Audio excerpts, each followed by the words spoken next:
আপু কেমন আছেন? ভালো, আপনি কেমন আছেন? জি ভালো আছি। আচ্ছা, এই যে বরিশালের মাইকেল অপু মণ্ডল বিদেশি একজন তরুণীকে ভাগায় নিয়ে এসেছেন, জানেন এটাকে কিভাবে দেখছেন আপনি? আমি যদি এটা প্রেম হইতো তাহলে ধরে নিতাম যে প্রেম কোনো সীমানা মানে না, সেই জায়গা থেকে পজিটিভ। কিন্তু আমার কাছে মনে হচ্ছে এটা তো শুধু প্রেম নয়, এখানে বিশাল পেছনে গুরু রহস্য লুকিয়ে আছে। সেই রহস্যের প্রেক্ষিতে, রহস্য যেহেতু আমি এখন পুরোটা জানি না, রহস্যের প্রেক্ষিতে এটা বলতে পারি যে বিষয়টা আমি রহস্য আরও উদ্ঘাটিত হলে একটা স্থির সিদ্ধান্তে পৌঁছাইতে পারবো বিষয়টা কতটা পজিটিভ প্রভাব ফেলবে কিংবা কতটা নেগেটিভ। যে বাংলাদেশি তরুণরা বিদেশের দিকে ঝুঁকে যাচ্ছে, এটাকে কিভাবে দেখতেছেন? আমি খুব পজিটিভভাবে দেখি। তারা দেশ ছেড়ে যে বাইরে নিজেদের প্রেম প্রসারিত করতে পারতেছে, আমার দেশের জন্য খুব পজিটিভ একটা, যে তাদের হৃদয় অনেক বড়। দেশের মানুষের বাইরেও বাইরের মানুষ জানলো আর কি বাংলাদেশি তরুণদের হৃদয় এত বড়। আচ্ছা, আপনাকে কেউ অফার করলো কোনো ফরেন কান্ট্রির কোনো ছেলে, তা আপনি কি করবেন? আমার অফার করলে তো অফার বাংলাদেশের প্রজা ছিল অফার করে, আমি কি নিয়ে নিই নাকি? আমার তো আগে আমার মানে ইমোশনাল অ্যাটাচমেন্ট থাকলে সেটা ভেবে দেখা যাবে। আচ্ছা ঠিক আছে, থ্যাংক ইউ। আচ্ছা, ভালো আছেন ভাইয়া? বলো, আপনি ভালো আছেন? হ্যাঁ ভালো আছি। ভাইয়া সামাজিক যোগাযোগ মাধ্যম ইউজ করা হয়? হ্যাঁ অবশ্যই করি, এটা তো সবাই ইউজ করে, এখন ছোট থেকে বড় সবাই ইউজ করে মোটামুটি। আচ্ছা, অপু মণ্ডলকে চেনেন? কোন উপমণ্ডল? রং মিস্টার অপু মণ্ডল, মাইকেল অপু মণ্ডল। শুনেছি সাম্প্রতিক সময়ে সবচেয়ে বেশি আলোড়ন সৃষ্টিকারী। আচ্ছা আচ্ছা, তো উনি কি করেছেন এটা তো জানেন? হ্যাঁ জানি। আচ্ছা ঠিক আছে, তো উনি যে বিদেশ থেকে একজন তরুণীকে নিয়ে এসেছেন, মার্কিন তরুণী, তো এটা আপনার দৃষ্টিভঙ্গিতে কেমন?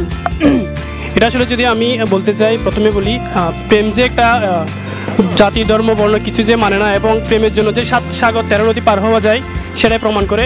আমি আরেকটা জিনিস সবার জন্য উইশ করবো, বাংলাদেশি তরুণদের জন্য বিশেষ করে, সেটা হচ্ছে বাংলাদেশের যে তরুণগুলো রয়েছে তাদের, বাংলাদেশের যে মেয়েরা রয়েছে তাদের পিছনে না ছুটে, অর্থাৎ নিজের দেশের মেয়েদের পিছনে না ছুটে বাইরের দেশের মেয়েদের পিছনে ছুটলে অনেক উপকার হবে।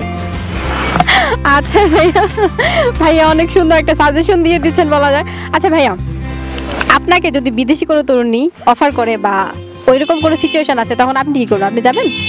হ্যাঁ অবশ্যই যাবো, কারণ আমাদের দেশের তুলনায় আমেরিকা অনেক বেটার, কিংবা অন্য কোনো যদি ভালো কান্ট্রি হয় অবশ্যই আমি যাব, কারণ নিজের দেশে যদি আমি বাইরের দেশে যদি ফ্যাসিলিটিটা বেশি পাই তাহলে অবশ্যই আমি যাবো, চেষ্টা করবো। আচ্ছা ঠিক আছে ভাইয়া, থ্যাংক ইউ, কথা বলে ভালো লাগলো। ধন্যবাদ। আপু কেমন আছেন? জি ভালো, আপনি কেমন আছেন? জি ভালো আছি। আচ্ছা, অপু মণ্ডলকে চিনেন? জি। কি করেছেন উনি? উনি এক বিদেশি তরুণীকে ভালোবেসে বিয়ে করেছেন। আচ্ছা, সেম কাহিনী যদি আপনার সাথে হয়, যে আপনাকে কেউ অফার করছে বাইরের কান্ট্রি থেকে, আপনি কি করবেন? আমি তাকে নিয়ে আসবো। আপনি যাবেন না? যাব না। আচ্ছা, এটা কি নিছক প্রেম নাকি ঘটনার পেছনে আসলে অন্য কোনো ঘটনা লুকিয়ে আছে? আপাতত তো মনে হচ্ছে নিছকই প্রেম। আর একজন মানুষের ফেসবুক প্রোফাইল দেখে আমি তাকে আসলে জাজ করতে পারি না, সে ব্যক্তি হিসেবে কেমন আমি তো বলতে পারছি না, তবে সাসপেক্টে রাখা উচিত। উনি তো ওই যে অনেক মানুষ সম্পর্কে অনেক বাজে বাজে করেন, সেই জন্যই তো বললাম চিন্তায় রাখা উচিত, তবে আপাতত কোনো মন্তব্যে যাওয়া উচিত না। Thank you. ধন্যবাদ। ভালো আছেন ভাইয়া? আলহামদুলিল্লাহ, আপনি কেমন আছেন? জি ভালো আছি। ভাইয়া সামাজিক যোগাযোগ মাধ্যমে কি অ্যাক্টিভ থাকা হয়? আমি মোটামুটি রেগুলার থাকি। আচ্ছা ভাইয়া, অপু মণ্ডলকে চেনেন? এই তো গতকাল ফেসবুকে দেখেছি। আচ্ছা, উনি তো একজন তরুণী বাংলাদেশে নিয়ে এসেছেন, জানেন? হ্যাঁ ওটা দেখেছি, ভাইরাল হয়েছে বাংলাদেশে। আচ্ছা, তো ভাইয়া এটাকে কিভাবে দেখছেন যে একজন মার্কিন তরুণী বাংলাদেশে চলে এসেছে একজন রং মিস্ত্রির টানে, তো এটাকে আপনি কিভাবে ব্যাখ্যা করবেন আসলে শর্টলি? আমি এক্ষেত্রে মনে করি আসলে যে একটা রং মিস্ত্রি, তো আমি যতটুকু আমার আইডিয়া যে সে আসলে ওভাবে, আমরা মূলত এই যে বাঙালিরা বা বাংলাদেশে আমরা স্টুডেন্টরাই একসাথে 10 মিনিট ইংলিশে কথা বলতে পারি না, আর সে একটা রং মিস্ত্রি হয়ে কীভাবে একটা আমেরিকান মেয়েকে ইংলিশে পটায়, ওটা মানে আমার জানা নেই এর কি বিষয়। তো এখানে আমার মনে হয় যে একটা ক্লু আছে। তো বাংলাদেশের তরুণরা কি দেশি তরুণীদের প্রতি আস্থা হারিয়ে ফেলেছে যে বিদেশের প্রতি পা বাড়িয়েছে?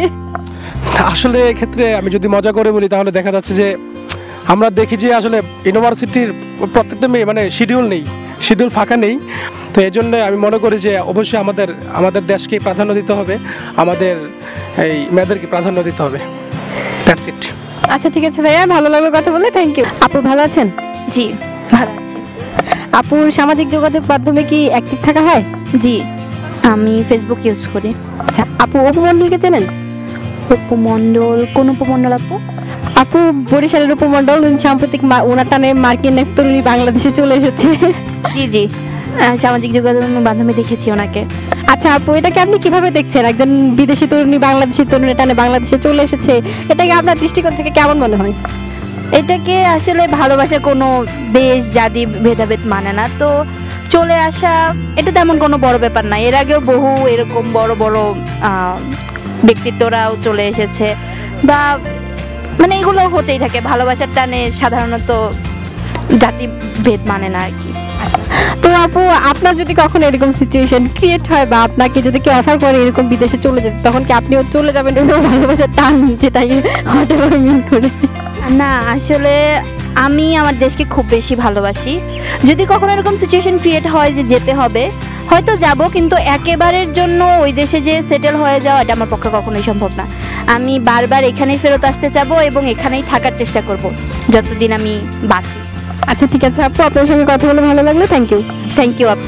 উপমণ্ডল নামে কাউকে চেনেন? উপমণ্ডল? কোন উপমণ্ডল? মাইকেল উপমণ্ডল, বরিশালের। উনি সম্প্রতি ভাগিয়ে নিয়ে আসছে ওইটাই। আচ্ছা আচ্ছা আচ্ছা, আচ্ছা তো ফেসবুকের মধ্যে। আচ্ছা, তো আপনারা এটাকে কিভাবে দেখছেন? উনি একজন বিদেশি তরুণী বাংলাদেশে নিয়ে এসেছেন বা ওনার টানে চলে এসেছে, আপনাদের মতামত কি বা আপনাদের অপিনিয়নটা কেমন এই সম্পর্কে? ওইটা হচ্ছে যেমন প্রথমত ওই উপমণ্ডল ব্যাপারে বলি, ওটা ও তো একজন নাস্তিক, আর বিভিন্ন বড় বড় পার্সোনালিটি মানুষকে করছে, রাজনৈতিক ব্যক্তিত্ব যারা হেউ করে কথা বলছে, গালি দিছে। আর ওই মেয়েটা কি বুঝে চলে আসছে, ওটা আসলে আমরাও আসলে এটা করতে পারতেছি। আচ্ছা, তো ভাইয়া আপনাদের যদি কেউ এভাবে প্রপোজ করে বা ওরকম সিচুয়েশন ক্রিয়েট হয়ে যাওয়ার, তো বা কোনো প্রপোজাল আসে, তখন কি আপনারা বিদেশ যাবেন এভাবে? আসলে ব্যাপারটা হচ্ছে ভেরি করতেছে। যদি আমার ক্ষেত্রে অবভিয়াসলি আমি যাব, because my father appreciate to go. আচ্ছা ভাইয়া, আপনার কি মনে হয় বাংলাদেশের তরুণীদের প্রতি কি বাংলাদেশের তরুণ রাস্তা হারিয়ে ফেলেছে, এই জন্য তারা বিদেশি তরুণীদের প্রতি ঝুঁকে গেছে? না, আমার তেমনটা মনে হয় না। আমার মনে হয় বাংলাদেশিরা অনেকটা কনজারভেটিভ মেয়েরা, সেই তুলনায় বিদেশি মেয়েরা অনেক ওপেন মাইন্ডেড, এই জন্য সহজে লার্ন করা যাচ্ছে।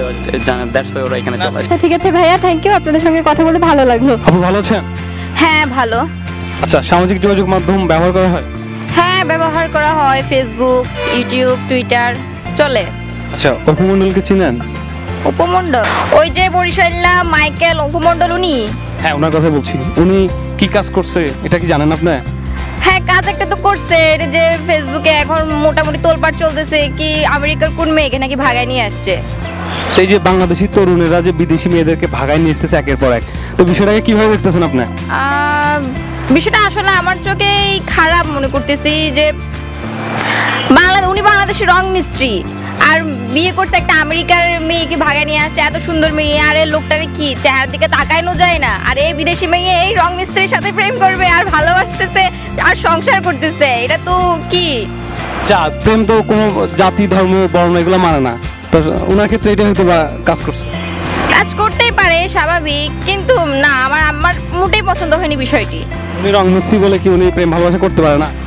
করতে পারে, কিন্তু উনি আমার মনে হয় ঠকাইছে ওনাকে। যে আপনাকে যদি কেউ অফার করে কোনো দেশে যাওয়ার জন্য, আপনি কি করবেন? অবশ্যই আমি যাব না। কেন যাবেন না? কারণ আমি আমার দেশকে ভালোবাসি, আমার দেশের মানুষগুলোকেই ভালোবাসি। বাইরের দেশে যাব, আমি ওইখানে কিভাবে থাকবো, সে আমার সাথে ঠকবাজি করলো কিনা আমি বুঝবো কি করে? বাইরের দেশে একটা ছেলেকে ধরেন ভালো লাগলো, আপনার প্রেমে পড়ে গেলেন, তখন? ভালো তো লাগা কাজ করে যে কোনো কারোর প্রতি, কিন্তু ভালো লাগছে বলে তো আমি ওই দেশে চলে যাব তা তো না। তো বন্ধুরা, আমাদের ভিডিওটি কেমন লেগেছে অবশ্যই কমেন্ট করে জানাবেন, আর আমাদের ভিডিওটি শেয়ার করে আপনাদের বন্ধুদের দেখার সুযোগ করে দিবেন, এবং আমাদের নেক্সট ভিডিও পেতে আমাদের চ্যানেলটি সাবস্ক্রাইব করে আমাদের সাথেই থাকুন। ধন্যবাদ।